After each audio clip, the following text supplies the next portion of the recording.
It's rare to find a government insider that not only recognizes America's system of two-tiered justice, but is actively working to expose it.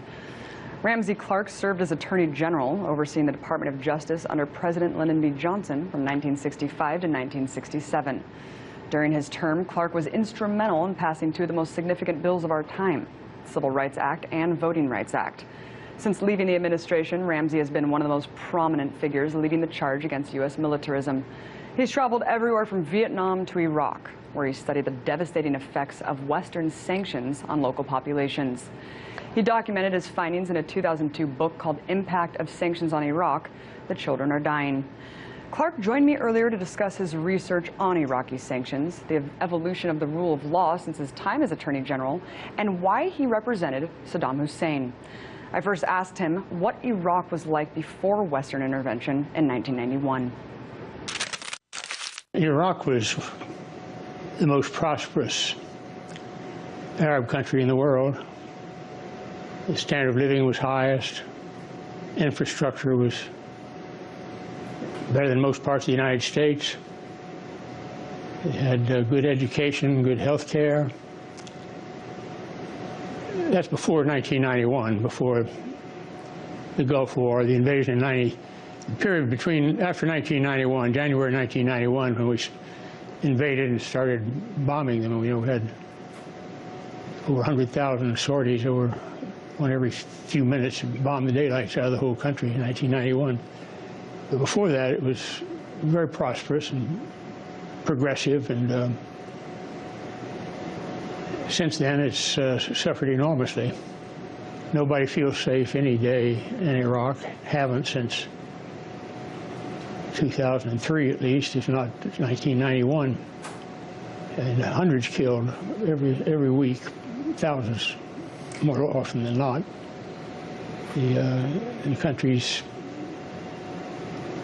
been crushed in a unique way for a uniquely long period of time, with violence enduring. And in the 90s, talk about how many children died as a direct result of these sanctions, and why specifically children? Well, I'm a big supporter of the UN. It's the hope of, one of the major hopes at least, of peace on earth. But the UN sanctions that were imposed on Iraq in August of '90 impacted severely on its imports, and they couldn't get infant formula, for instance. And by the late fall of that year, 47,500 children under the age of 5 had died as a direct result of the sanctions. Within 3 or 4 years, 475,000 could be counted who had died as a direct result of the sanctions. I was going into Iraq every year during that period, and I'd always go through maternity wards, and you were lucky if you spent 30 minutes in there to get out without an infant dying. They'd be on the bed with their mother. That's their custom there. And the mother would just start wailing when the baby died. We tried to take infant formula in, but it takes a lot of infant formula to feed the infants of a country the size of Iraq or larger, and they couldn't get it for all their wealth because of the sanctions and because of the military threat and the military action against them constantly. One of the great crimes against humanity since World War II. Have sanctions ever worked without having devastating effects on the people of certain countries instead of the regime? Well, if you think about it for a few minutes, sanctions impact the weakest, the poorest, those with less power, less access to the necessities of life and the pleasures of life. And infants, somebody's got to help them. They can't make it by themselves. And if their parents are poor and you can't import infant formula, and the mothers are malnourished, and mother's milk is well below normal production, if available at all in a particular mother, and the infants die. There's that famous incident which our Secretary of State was asked on one of our major interview programs, 575,000 children under the age of 5 dead as a direct result of the sanctions. Is the price worth it? And she notoriously looked at the camera and said, difficult question, but yes, the price is worth it. But listen, there's no morality and anyone who can say that anything is worth the lives of 575,000 children. Ramsey, you were talking about the bombing campaign that was going on at the same time as these harsh economic sanctions were being applied to Iraq. What were the targets of those bombs at that time? And they were hitting infrastructure primarily from one end to the other, from the border with Turkey to the Basra and below. And they were hitting bridges. In Baghdad, they hit so many places. I remember the Justice Ministry, which is a place I frequented, got badly hit. But it was intended to, it also hit agriculture, even trying to burn fields and destroy date crops and things like that, anything that would nourish the people. So it had genocidal purposes and was strategically determined. Right, so not just military targets. I mean, obviously this is a lot of civilian infrastructure targeted on purpose, as you just mentioned. Given what you've seen and how sanctions adversely affect the population of these countries the most, how do you feel about this administration using humanitarianism as the justification for a strike on Syria? Well, it's pretty inhumanitarian, to put it mildly. It's also a terrible violation of human rights and international law. One country can't take it upon itself to be a policeman for the whole world. Think it can bomb people wherever they are at any whim or for any stated or unstated purpose. Their purposes are usually unstated. They may state something that they claim is their purpose, but it rarely is their real purpose. Their real purpose is to change the government of Syria. They're driving and endangering the entire Christian population there, which is a very large population, for the largest of any of the Middle East countries. We need integration, religious and otherwise, if we're going to live in peace with each other. And particularly at this time, I've been very close to Muslim people. I love Muslim people, and I recognize their goodness and their strength and their courage. But we have to live at peace with them. I couldn't agree more with that one, Ramsey. You've taken a lot of heat for choosing to be part of Saddam Hussein's legal representation. Why did you choose to represent a brutal dictator?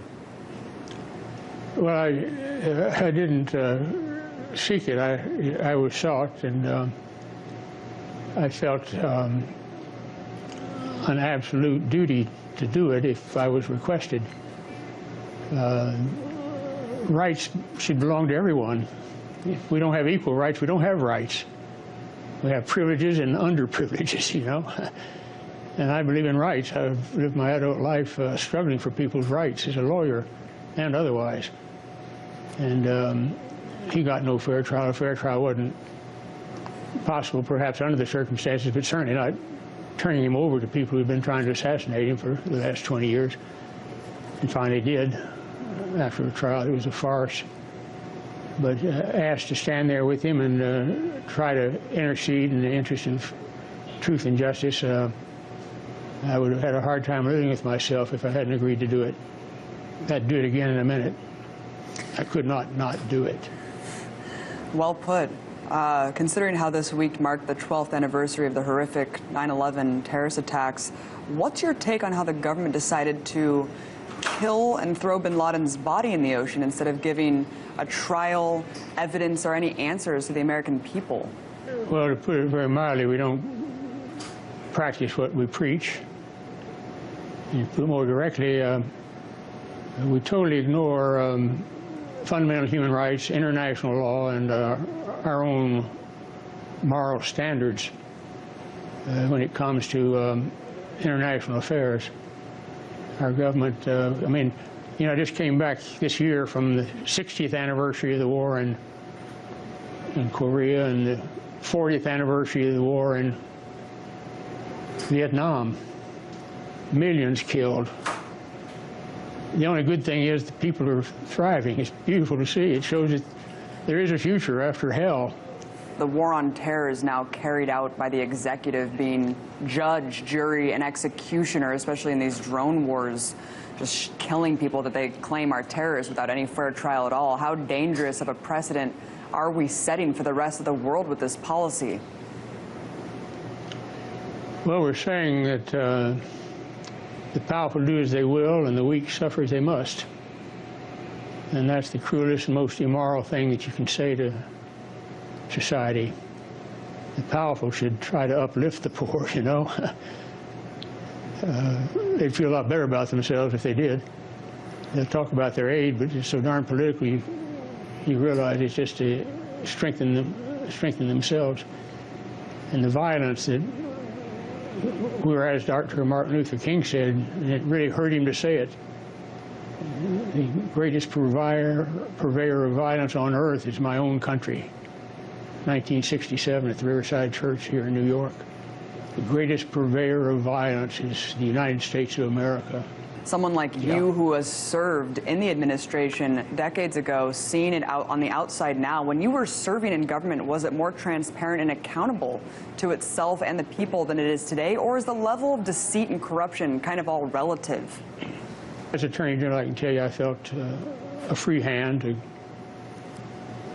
I wouldn't have stayed if I hadn't, to render justice as I saw fit.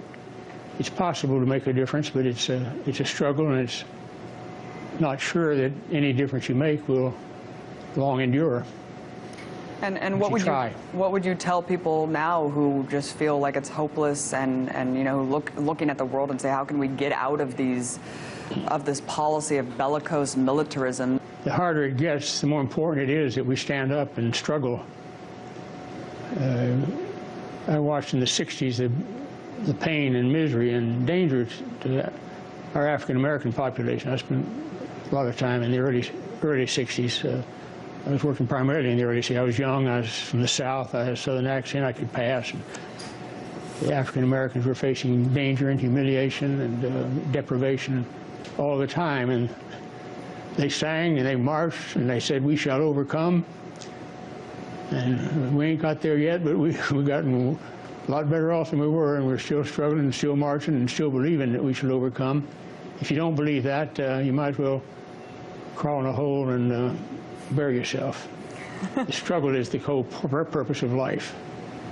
It is indeed, Ramsey, and we definitely have seen change happen, albeit slowly. It does happen, and it takes the struggle in the streets. Thank you so much for being a voice of the people, representing justice and truth. Ramsey Clark, former U.S. Attorney General.